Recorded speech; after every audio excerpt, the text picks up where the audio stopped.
Japón es un país que a lo largo de los años ha recibido numerosos cambios, y esto se debe principalmente a la etapa Edo y a la Meiji, que han propiciado un desarrollo en Japón, tanto social, político, económico e incluso en sus relaciones con el extranjero.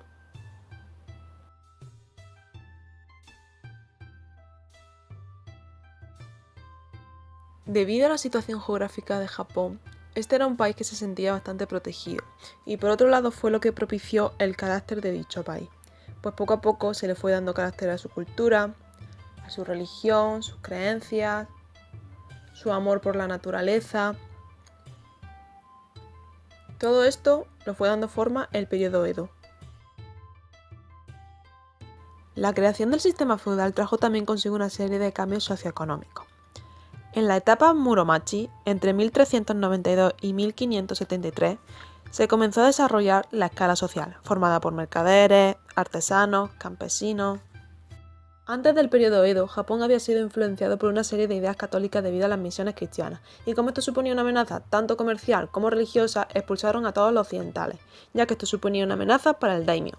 El daimyo era la clase social que lo componían aquellos feudales que poseían tierras. Durante el periodo Yamato, la figura del monarca pasó a tener legitimidad, que estaba inspirada tanto en el budismo como en el confucianismo. Por otro lado, la burocracia se centralizó en la capital de Asuka, y el palacio del monarca se construyó cerca de los edificios administrativos. Todos estos cambios dieron lugar a una serie de gastos que tuvieron que ser solventados utilizando dos alternativas. Por un lado, las tierras se dividieron, y por otro, se aplicaron una serie de impuestos. Todo ello para ayudar al desarrollo del país.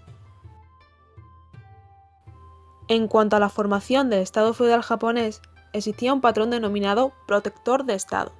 Este se encargaba de beneficiar sobre todo a las instituciones religiosas y a la aristocracia, es decir, a todas aquellas personas que poseyesen tierra.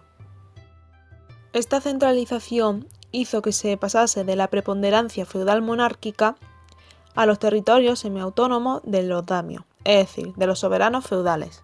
Esto permitió la reunificación del país.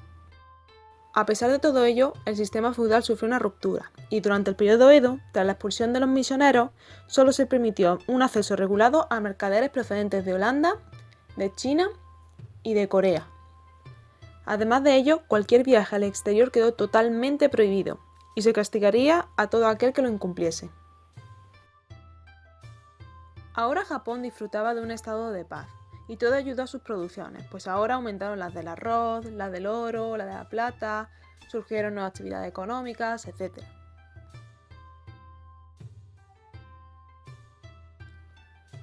Con el Pacto de Kaganawa, Japón acabó con la política de aislamiento, y todo ello ayudó a que éste consolidase tres puntos importantes en su cultura. Por un lado, la conducta social, por otro, las instituciones públicas, y en último lugar, la división de clases, que ahora se encontrarían los samuráis, los campesinos y los comerciantes. En 1870 hubo un cambio, pues el gobierno acabó con el sistema de clases, y por otro lado, le dio derechos a todo aquel que no tuviese tierras para poseerlas, y por otro lado, a los guerreros se les permitió escoger la profesión que quisiesen. Así, poco a poco, el daimyo fue perdiendo autonomía. Gracias al Tratado de Kaganawa, se acabó con la política de aislamiento en Japón, y esto permitió que se abrieran los puertos a Estados Unidos. Más tarde, con el Tratado de Harris, se permitió a Estados Unidos que estableciese negocios con impuestos no muy altos. La entrada de extranjeros propició el decaimiento político del shogunato, es decir, del gobierno militar, dando paso al trono imperial con la época Meiji, época que traería consigo una serie de cambios tanto políticos como económicos. Entre ellos, la industria ganadera se cambió por la algodonera. Ahora el gobierno se encargaría de la banca, del transporte, de la mejora de la educación, todo ello para propiciar el desarrollo del país. Se crearon universidades. Japón también desarrolló su economía gracias a la compra de maquinaria en el extranjero para la industria textil, provocando así una gran migración tanto del exterior como del interior. Además de ello, adaptaron conocimiento y técnicas extranjeras que ayudaron a la asimilación occidental, que más tarde ayudaría a la renovación económica y política del país. Más tarde, el expansionismo se produjo en Japón principalmente por la consolidación del nacionalismo, donde los textos escolares reemplazaron a personajes occidentales por figuras del confucianismo y el sintoísmo. Por otro lado, también apareció la bandera nipona en los textos oficiales. El hecho de que Japón se convirtiese en un país industrial también ayudó a la expansión económica. Tras la muerte del antiguo emperador Meiji, Taisho ascendió al trono, convirtiendo a Japón en la primera potencia mundial. Más tarde le cedió el trono a su hijo Hirohito, pasando así de la época Meiji a la época Showa, es decir, el principio de la guerra, lo cual trajo consigo una crisis financiera, debido a la crisis del 29, la caída de los precios del arroz, etc. Esto trajo consigo el descontento militar, y para apaciguar dicha situación, dejaron que los militares interviniesen. Esto lo único que trajo consigo fue que Japón fuese expulsado de la Liga de las Naciones, provocando así cambios geopolíticos. Durante la guerra, en 1937, Japón y China entraron en guerra, debido a que justo un año antes Japón, con Hirohito al mando, había intentado invadir China, cosa que no consiguió, por lo que creó la Triple Alianza junto con Alemania e Italia, pudiendo así finalmente invadir el norte de Indochina. Estados Unidos estaba en contra de ello y además le impuso a Japón un embargo económico cuando una parte de sus importaciones procedían de Norteamérica. Todo esto acabó con una batalla entre ambos países, causando así el bombardeo del Pearl Harbor, pero finalmente Japón acabó rindiéndose. Tras la guerra y la derrota contra Estados Unidos, ahora Japón estaba liderado en el gobierno de ocupación con MacArthur. Este le hizo renunciar al emperador a su carácter divino, además de que también le pidió que renunciase a la guerra. Así, el país se democratizó mediante el sistema de partidos, dándole la soberanía al pueblo, creando un nuevo sistema educativo. También se consiguieron mejoras en la igualdad de sexos.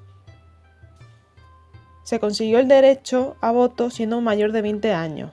La religión se separó del Estado. Los trabajadores recibieron derechos y se estableció una educación gratuita y de igualdad. Mientras tanto, Corea del Norte daba paso al avance militar hacia Corea del Sur, y como Estados Unidos se oponía a ello, creó una alianza junto con Japón, y ahora con MacArthur al mando, se creó el Pacto de San Francisco. Gracias a este, tanto Japón como Corea retiraron sus colonias. Y Estados Unidos también retiró su ocupación en 1952.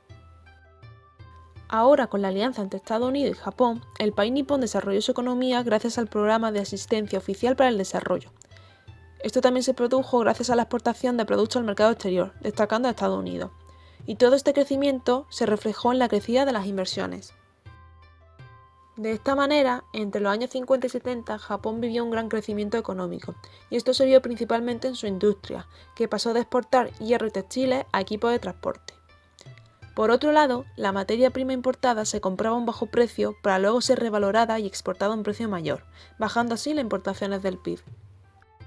Finalmente, este crecimiento cesó con la revalorización del yen y con la crisis energética, provocando la reconversión industrial. A pesar de ello, actualmente, Japón es una de las potencias emergentes. Respecto a su PIB, Japón representa una cifra ascendente a través de los años, pasando de tener 2.950 billones en 1999 a 5.443 en 2017. En los últimos años, aunque su cifra sea ascendente, su aumento ha ido poco a poco. En cuanto a su PIB per cápita, encontramos un total de 41.700 en 2015, 42.100 en 2016 y 42.900 en 2017, una subida mucho más alta respecto al PIB. El sistema educativo japonés consta de 4 etapas, que serían la etapa infantil, la primaria, la secundaria inferior y la secundaria superior. La etapa infantil la componen niños de entre 3 y 5, la de primaria de 6 a 12, secundaria inferior o elemental de 12 a 15 y la superior de 16 a 18. Más tarde tendrían la opción de acceder a la escuela técnica o a la universidad, y sus edades oscilarían entre los 18, 22 y 24 años. Bueno, y a continuación seguimos con los principios básicos, que según la UNESCO, los principios básicos educativos en Japón son, en primer lugar, fomentar una actitud que permita adquirir un buen conocimiento de la cultura y buscar la verdad y tener una buena moral y desarrollar una buena actitud física. Vale, en segundo lugar, otro principio básico pues sería desarrollar las habilidades individuales y la creatividad, tal y como podemos ver en esta foto, que están los niños pues trabajando en manualidades. Fomentar la autonomía, tal y como se puede ver aquí. Y en último lugar, pues una actitud capaz de valorar el trabajo y de llevar la carrera pues a la vida práctica, tal y como vemos aquí. Vale, en tercer lugar tendríamos el principio de fomentar el espíritu de la justicia, responsabilidad, igualdad entre hombres y mujeres, cooperación entre y trabajo mutuo y contribuir a desarrollar la sociedad. Seguidamente destacamos el principio de desarrollar una actitud capaz de respetar la vida, preocuparse por la naturaleza y contribuir al mantenimiento del medio ambiente. Vale, por último lugar, todos los ciudadanos tienen el derecho a aprender a lo largo de su vida, sin discriminación en cuanto a raza, sexo, estatus social, tal y como vamos viendo a lo largo de todas las imágenes.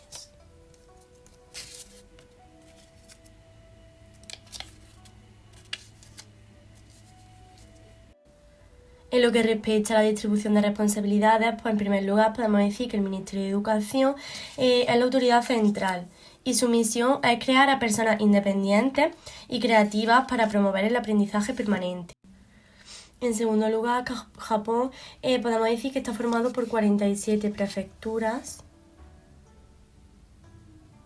que a su vez se dividen en municipios. En cada prefectura pues existe una educación de la prefectura, siendo esta una junta, la cual tiene como función ser una autoridad central perteneciente a dicha prefectura, encargándose de la gestión y administración de los servicios del gobierno.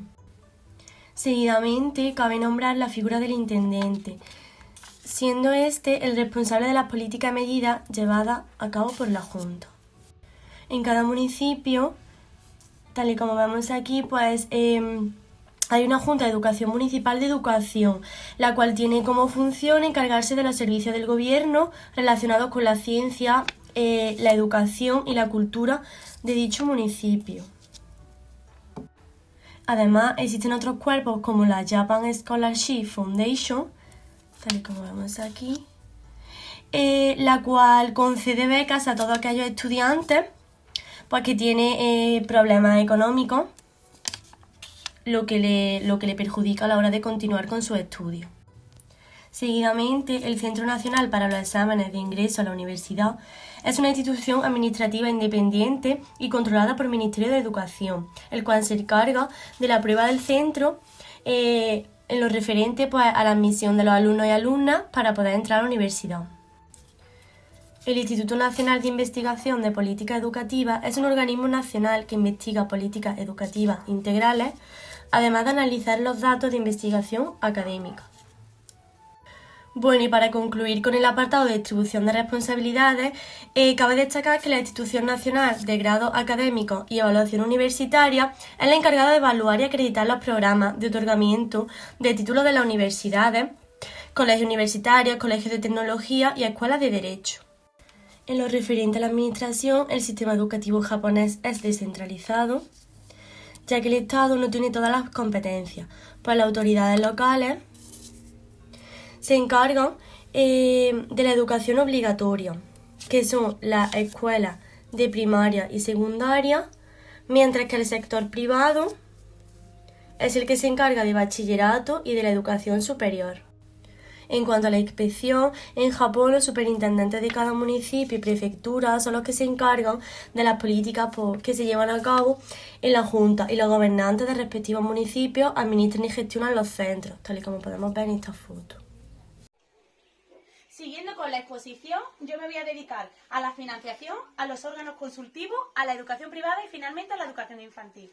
Para hablar de la financiación, la financiación se encarga sobre todo el Gobierno nacional, pero sin embargo de las gestiones y administraciones de cada municipio se encarga el gobernador. También tengo que decir que el Gobierno es el que se encarga de la escuela privada. Dicho la financiación, me voy a centrar en los órganos consultivos. Los órganos consultivos es el Ministerio de Educación, el que se encarga principalmente de la educación. El Ministerio de Educación tiene las siguientes funciones: crear aprendizajes para toda la vida, formar personas creativas, favorecer el deporte y la cultura, utilizar la ciencia, la tecnología y enseñar las administraciones religiosas. Además de estas funciones, en los órganos consultivos, el Ministerio de Educación se encarga de la supervisión de las escuelas superiores. Bien, centrándome en los colegios privados. En los colegios privados, los órganos consultivos están a cargo del gobierno. Centrándome en los jardines de infancia, las instalaciones de bienestar están bajo el Ministerio de Salud, Trabajo y Bienestar. Y es la que se encarga de acreditar los títulos de capacitación educativa a los futuros docentes.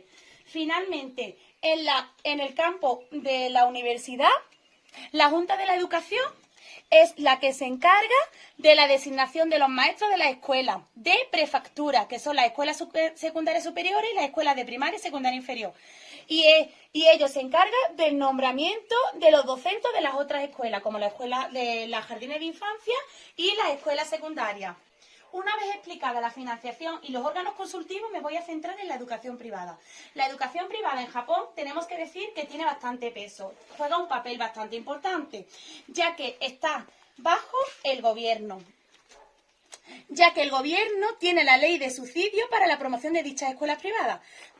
Proporciona una serie de ayudas económicas y a las instituciones y a los gastos para ayudar en las instalaciones, los equipos y en la calidad de las actividades. También tengo que destacar, por otro lado, que la supervisión de la escuela privada está a cargo del Ministerio de Educación, Cultura y Deporte y no del gobernador, como ocurre con los pequeños municipios.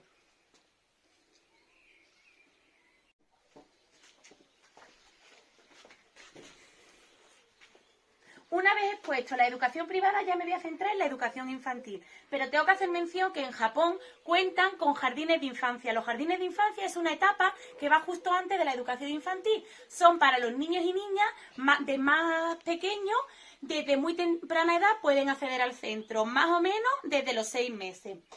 Estos centros son totalmente voluntarios, pero son de pago. Bien, dicho esto, la educación infantil. En la educación infantil me voy a centrar en la edad de ingreso, en los objetivos, en los contenidos, en la metodología, en la jornada escolar y la formación de los docentes. Para comenzar, tengo que decir que la edad de ingreso es a partir de cuando cumplen los 3 añitos. Los objetivos principales de la educación infantil, pues fomentar el desarrollo tanto físico como mental. Favorecer la capacidad de comunicación con los demás. Provocar curiosidad por el medio ambiente. Expresar verbalmente sentimientos y experiencias. Fomentar las habilidades de expresión y la capacidad de escucha. También fomenta la experiencia y finalmente desarrollar la creatividad para una mayor capacidad a la hora de expresarse. Dicho los objetivos, me voy a centrar en los contenidos de la educación infantil, de la etapa de la educación infantil. Los contenidos de la educación infantil es adquisición de lenguaje, las relaciones humanas, las relaciones con el entorno, los sentimientos y la expresión. Finalizados los contenidos, me voy a centrar en lo que es la jornada escolar. La jornada escolar son solo 4 horas diarias, pero tiene un cómputo de 201 días, 742 horas y está dividido en 3 semestres. Los 3 semestres son desde el 1 de abril al 20 de julio, el segundo semestre es desde el 1 de septiembre al 26 de diciembre y finalmente el tercer semestre va desde el 7 de enero al 25 de abril. Tiene unas vacaciones que son 6 semanas de vacaciones, las 2 semanas en verano, 2 semanas en invierno y 2 semanas en primavera. Dicho esto, me voy a centrar en la metodología. La metodología cuenta con 2 diferentes programas, pero lo más importante que se dedican los maestros es a crear un ambiente cálido a través del juego y la experiencia, pero sobre todo lo que hacen es respetar las características individuales. Y finalmente, para terminar con la educación infantil, tengo que hablar sobre la formación de los docentes. Estudian en universidades y colegios junior y se gradúan, como he mencionado antes, con programas de capacitación de docentes. Le exige que tienen que hablar el inglés muy avanzado y tienen que hacer algunos voluntariados.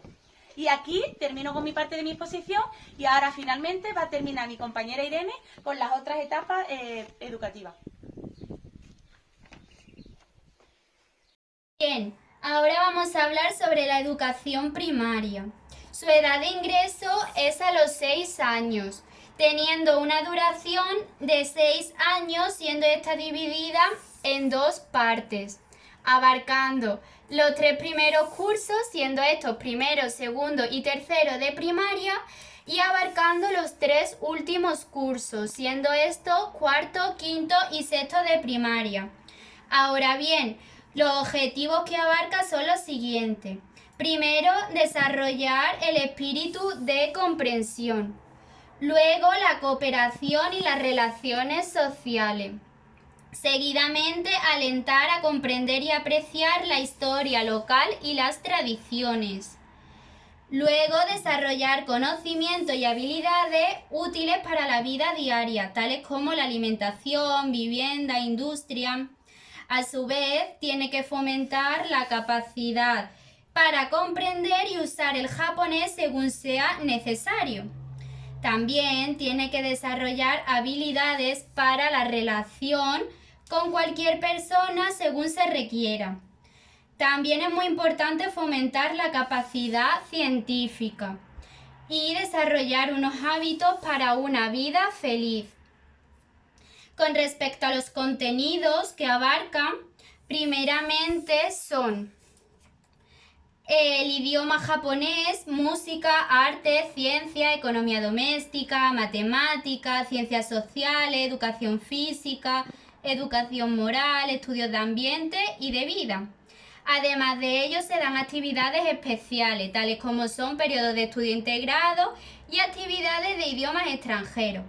Para los alumnos de cuarto y superior participan en actividades especiales, tales como son la ilustración cómica, las manualidades, el bádminton, tenis de mesa, baloncesto, juego, softball, ciencia y baile y muchos otros.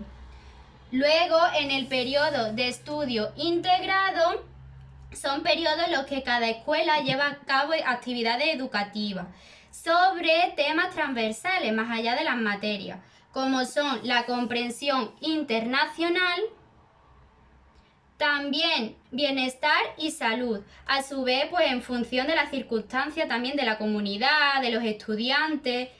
También es muy importante la información sobre el medio ambiente y promover todo tipo de actividades para favorecer a lo largo del colegio. Seguidamente vamos con la metodología, donde son los docentes quienes asignan tareas diariamente para ayudar a desarrollar buenos hábitos de estudio en casa. La tarea consiste en la revisión y preparación y el contenido puede variar según el tema y el área de estudio, incluidas las asignaturas de proyectos a largo plazo u otros tipos de trabajo. Los estudiantes estudian un promedio de 6 a 8 horas diarias, incluyendo los días sábados en que asisten a la escuela durante mediodía. Con respecto a la evaluación, las evaluaciones se realizan cada trimestre y los métodos de evaluación suelen ser de manera integral, basándose sobre todo en cuestionarios que se dan para cada unidad de libros de texto y para valorar la conducta diaria en sexto grado. Normalmente los niños pasan al siguiente grado en función de la edad. Finalmente, con respecto a la formación docente, los maestros de las escuelas primarias se forman sobre todo en universidades y en colegios junior y se gradúan con programas de capacitación docente.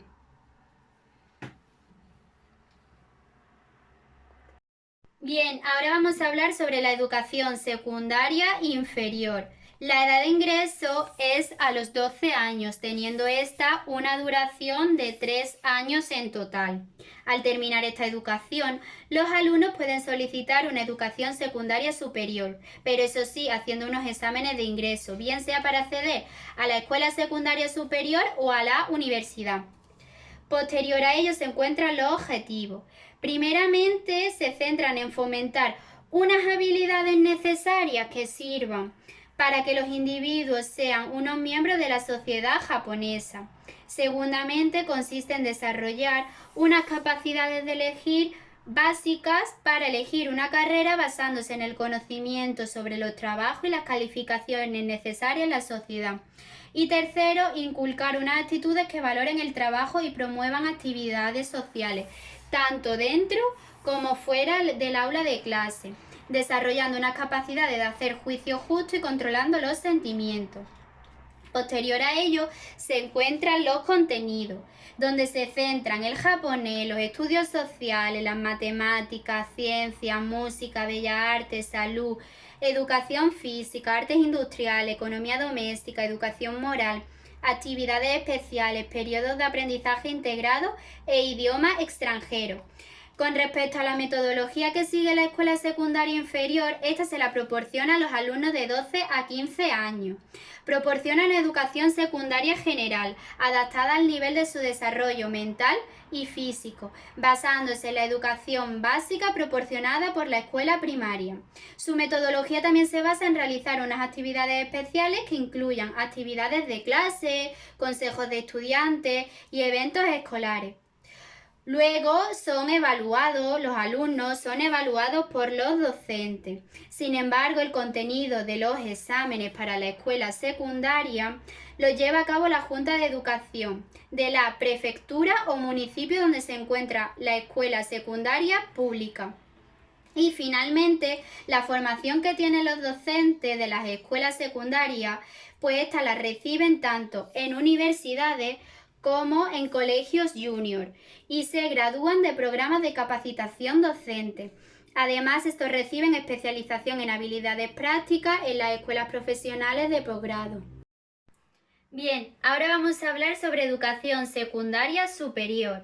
Este tiene una edad de ingreso a los 16, 17 y 18 años.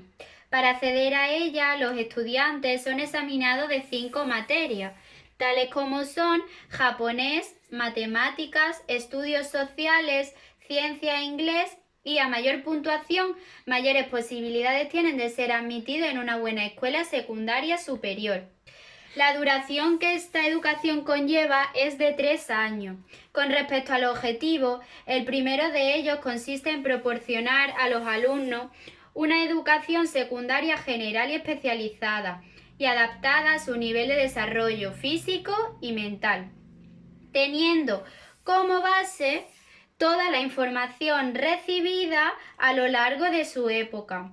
Por otro lado, estas escuelas pueden ofrecer también unas asignaturas optativas, de forma que el plan de estudios de cada una se pueda adaptar al objetivo de los cursos ofrecidos y a las actitudes, habilidades y perspectivas futuras de la persona, de modo que los estudiantes pueden elegir temas que se adapten a ellos. Con respecto a los contenidos, las materias de la escuela secundaria superior incluyen cursos de educación general y cursos especializados, por ejemplo, agricultura, industria, negocios, pesca, hogar, economía, enfermería, información, bienestar, ciencias, matemáticas, lengua e inglés. Luego, en 1994, entró en vigor unos programas de cursos, tales divididos en una educación general y una educación especializada. Con respecto a la metodología, cada curso se especifica las asignaturas tanto, como bien dicho antes, educación general y educación especializada. Al igual que los objetivos y el contenido estándar de enseñanza en cada asignatura, las clases tienen una duración de 50 minutos y entre las áreas se encuentran lengua japonesa, geografía e historia, matemáticas, ciencia de derecho cívico, arte, lengua extranjera, ciencia, educación física, economía doméstica e informática. Con respecto a la evaluación, las asignaturas se cuentan como crédito, de modo que un crédito equivale a 35 días de clase. Y una vez graduados los alumnos, estos habrán obtenido un total de 74 o más. Por otro lado, las actividades especiales como los consejos de estudiantes, los eventos escolares, deben alcanzar mínimo los 35 días de clase. Además de ello, se dedican de 105 a 120 días al estudio integrado, pudiendo obtener de 3 a 6 créditos. A pesar de ello, cada escuela decide tanto las asignaturas a impartir para la educación especializada como el número de créditos que vale cada una, cursando todo ello con éxito. Al final de ello, los alumnos reciben el certificado de la escuela secundaria. Finalmente, los docentes son formados tanto en universidades como en escuelas de posgrado nacional, local, tanto pública como privada.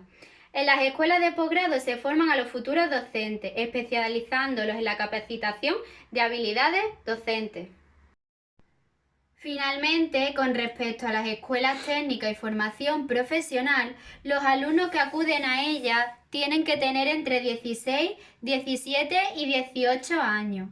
Estos estudiantes que opten por asistir a la escuela secundaria superior tendrán dos opciones en cuanto al tipo de escuela. Una de ellas es la escuela general y la otra de ellas es la escuela técnica.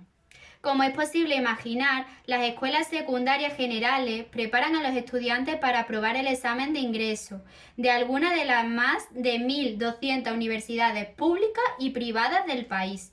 Por el contrario, las escuelas técnicas ofrecen una combinación de educación general y técnica que prepara a los estudiantes para entrar al mercado laboral. El 30% de los estudiantes japoneses de escuela secundaria superior están matriculados en un programa de escuela técnica. Bien, con respecto a su duración, este viene siendo de 3 años y principalmente tiene como objetivo proporcionar una educación general orientada al ingreso para que accedan al mercado laboral. Ahora bien, con respecto a sus contenidos, existen 6 áreas entre las cuales los estudiantes pueden elegir durante los 3 años de escuela secundaria técnica superior, siendo estas comercio, tecnología, industrial, agricultura, economía doméstica, pesca y salud, siendo las 2 primeras las más populares, ya que representan más de la mitad de los inscritos en las escuelas técnicas. Ahora bien, estos componentes académicos incluyen también matemáticas, japonés, estudios sociales, inglés y ciencia. Con respecto a la metodología, además de estudiar los diversos temas relacionados con la profesión, los estudiantes de escuelas técnicas también reciben entre 16 y 18 horas semanales de educación general.